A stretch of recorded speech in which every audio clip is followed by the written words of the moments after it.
Foi então que, no dia 26 de agosto de 1789, a Assembleia aprovou a Declaração dos Direitos do Homem e do Cidadão, algo que usamos até os dias de hoje, reconhecendo o direito de todos à liberdade, à segurança, à propriedade, à igualdade perante a lei e a resistir a qualquer tipo de opressão.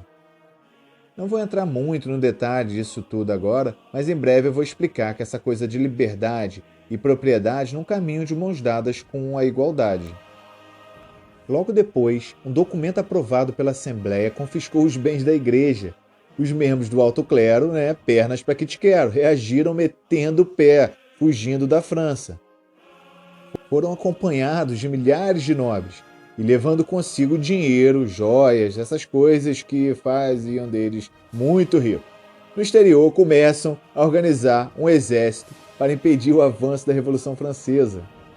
Em 1791, chegava o fim à monarquia absolutista na França. A Assembleia Nacional aprovou uma Constituição que incorporou a perda dos privilégios do clero e da nobreza e limitou o poder do rei, instituindo uma monarquia constitucional. Mas outros privilégios foram aprovados. O voto censitário, por exemplo, a pessoa só podia votar se tivesse uma renda determinada. Cerca de 85% da população foram excluídos do direito a voto. Camponeses, artesãos, operários, mulheres. A situação atendia os interesses da burguesia. Agora eles lideravam o processo revolucionário. Talvez por isso Cazuza cantou a música A Burguesia Fede. Do outro lado, a Constituição não agradou nem um pouco o rei da França. Foi então que ele se aliou com os reis da Áustria e da Prússia. O rei, como todos os outros na história, queria estar acima da lei, acima da Constituição. Ele queria ser a lei. Uma parte da nobreza e do alto clero francês, indignada com a perda dos privilégios, é claro, aliada com as forças, montaram um exército e invadiram a França. A Assembleia declarou a pátria em perigo e o povo pegou em armas para defender o seu país. E foi quando o rei foi pego com as calças na mão. Ele estava fugindo com sua família e foi reconhecido e logo foi preso.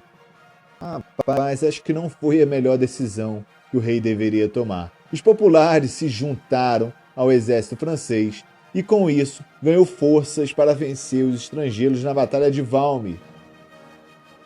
Isso em 20 de setembro de 1792. Logo após vencer a monarquia, foi feita às pressas uma convenção nacional. Era uma assembleia encarregada de elaborar uma nova Constituição.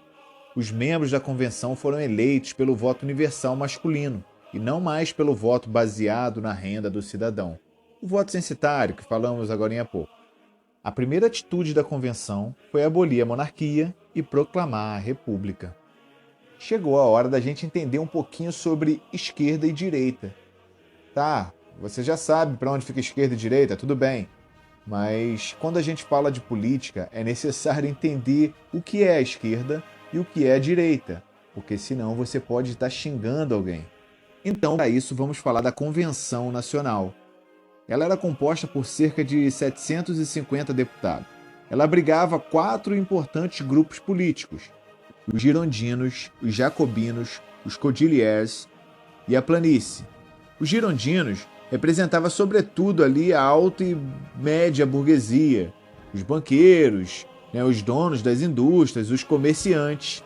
Eles defendiam o voto censitário, aquele voto por renda que vocês sabem muito bem, o direito à propriedade privada e eram contrários à participação popular na Revolução. Já os jacobinos representavam sobretudo a pequena burguesia, profissionais liberais, como advogados, médicos, funcionários públicos e lojistas. Defendiam um governo central forte, um voto universal e a participação popular no processo revolucionário.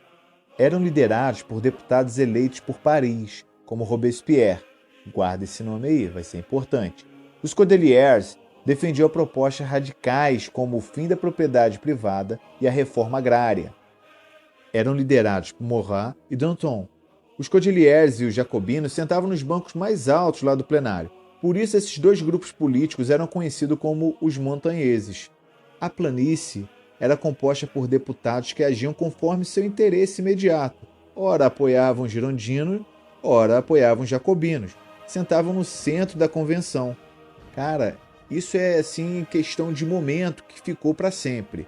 Existia uma mesa diretora na Assembleia. Os girondinos sentavam à direita dessa mesa diretora, por isso vão ficar conhecidos como o grupo da direita. Já os jacobinos, eles sentavam à esquerda e por isso vão se tornar o grupo da esquerda. Esse evento da mesa ficou para sempre na história. Os girondinos, que eram representados pela alta burguesia, banqueiros, os donos das indústrias, esses caras que defendiam o voto censitário, que só pessoas ricas poderiam votar e não queriam participação popular na Revolução. Estes não queriam a participação popular nas eleições. Já os jacobinos, sim, eles queriam participação popular, até porque eles eram representados pela pequena burguesia, profissionais liberais como advogados, médicos, funcionários públicos. Eles defendiam um governo central mais forte, com voto universal e participação popular. Já os cordeliers defendiam propostas mais ousadas. Eles defendiam o fim da propriedade privada e a reforma agrária. Eram liderados por dois caras bem radicais, o Murat e Danton. A planície é o que a gente chama de centro hoje. Eles estudavam um lado que poderiam ficar. Eles ora estavam do lado da direita, ora estavam do lado da esquerda, por isso eles são chamados de centro. Então, até os dias de hoje, usamos dessa forma. A direita não quer muita mudança. Ela quer o conservadorismo, por isso que a direita também é chamada de conservadorista, porque ela pretende que tudo continue da mesma forma que está. Já a esquerda, a gente chama de progressista. Ela quer mudanças e normalmente a esquerda ela busca mais o lado social, porque ela, como na França, ela busca agradar uma maioria da população, diferente da direita que busca agradar essa minoria dessa elite. Agora que você sabe um pouquinho mais sobre esquerda e direita, vamos entender o restante do assunto da Revolução Francesa. O rei Luís XVI foi acusado de traição à pátria e foi levado a julgamento. Os girondinos, os altos burgueses, lá os a favores do voto censitário, os banqueiros, os donos das indústrias, queriam absolvê-lo. Já os jacobinos desejavam a condenação do rei. E após mais de um mês de debate, a grande maioria, cerca de 90% dos deputados da convenção, com base em provas, vão declarar Luís XVI culpado. Do que o rei estava sendo acusado? O rei estava sendo acusado de aliança com monarcas estrangeiros e ficaria provado com os documentos que tinham encontrado dentro do cofre do rei. E em 1793, em janeiro, o rei foi executado em praça pública, sobre uma chuva de aplauso da população.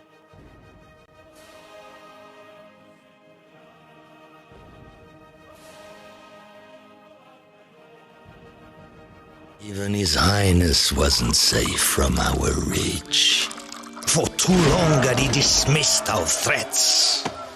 Let him try to ignore us now.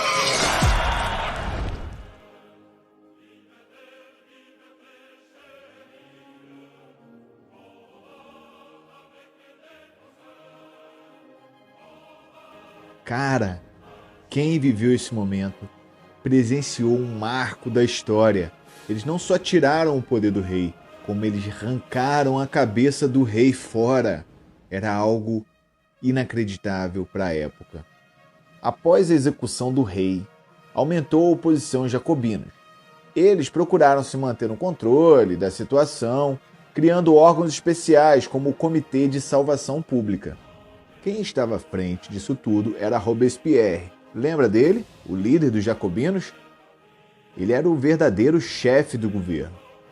Para conter a crise social e financeira em que a França estava mergulhada, Robespierre e seus auxiliares distribuíram as terras dos nobres entre os milhares de camponeses, aboliram a escravidão nas colônias francesas, tornaram o ensino primário obrigatório e gratuito, e tabelaram os preços dos gêneros de primeira necessidade, e vinham subindo diariamente. Essas medidas são medidas de um governo de esquerda que tenta fazer a parte mais social, porém, não agradou nem um pouco os girondinos. Essas medidas contentaram as camadas populares, porém a tensão entre os girondinos e os jacobinos só crescia. Ainda mais com o assassinato do líder Jean-Paul Marat. Ele era muito popular e a sua morte estava ligada aos girondinos. Olha que doideira, meu camarada. Já existia uma repressão gigantesca na França. Todos aqueles que se levantassem contra a República Francesa era levado para a guilhotina. The slightest suspicion of counter-revolution was met with death. O assassinato de Marat contribuiu para que o governo jacobino intensificasse ainda mais a repressão. As pessoas suspeitas de conspirar contra a revolução passaram a ser condenadas à morte, sem interrogatório ou direito à defesa. Existia um tribunal do governo, onde muitas pessoas foram condenadas à morte, mesmo sem tramar contra a República. Assim, milhares de pessoas foram mortas na guilhotina. Nesse período, conhecido como o período do terror, o medo tomou conta dos franceses. Mere rumors and speculation, so many of us meet our end. Families torn apart by Robespierre's reign. A reign of terror. Hundreds of thousands dead.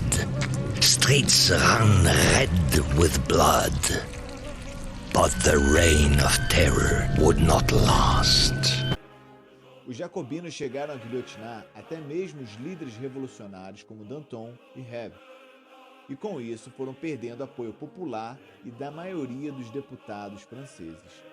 Danton, por exemplo, foi decapitado por ser contrário ao aumento da violência. Olha que doideira! Os deputados girondinos e os da planície aproveitaram esse clima de radicalização da política para desfechar um golpe.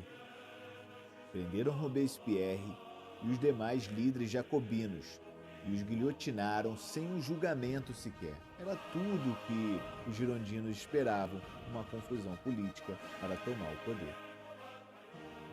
Com o golpe que derrubou os jacobinos, o poder passou às mãos dos políticos que representavam os interesses da alta burguesia, dos grandes comerciantes, dos industriais e também dos banqueiros. Como era de se esperar, os novos governantes deram total apoio à grande burguesia, que ampliou seus negócios e investiu na indústria e no comércio. Uma nova Constituição foi elaborada em 1795. Nela, mantinha a República, mas restabelecia o voto censitário, aquele voto por renda, e confiou o governo a um diretório, composto de 5 deputados. Esse diretório também encontrou uma séria resistência, tanto dos jacobinos quanto dos monarquistas. Com dinheiro e armas recebidos da Inglaterra, lideravam as revoltas para levar ao poder o conde de Artois, irmão de Luís XVI. Os novos jacobinos atacavam o governo por meio de clubes e jornais.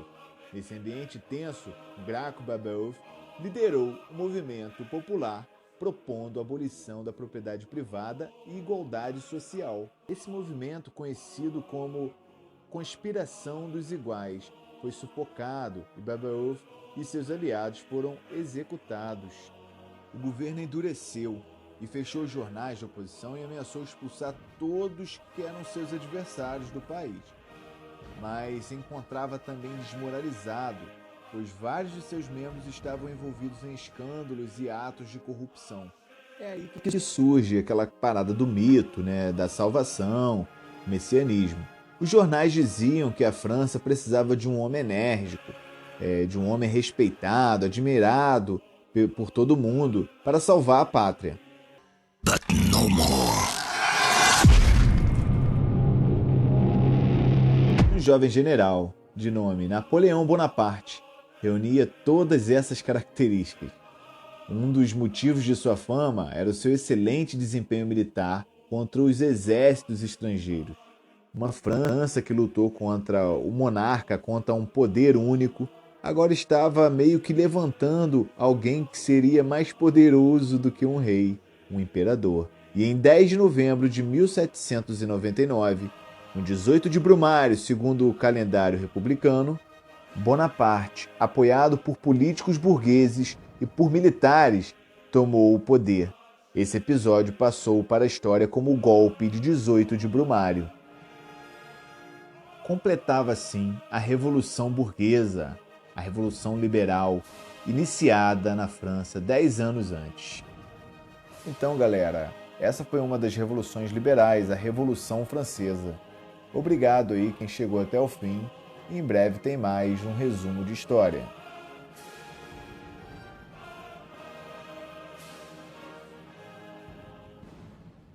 Its story burning to be told.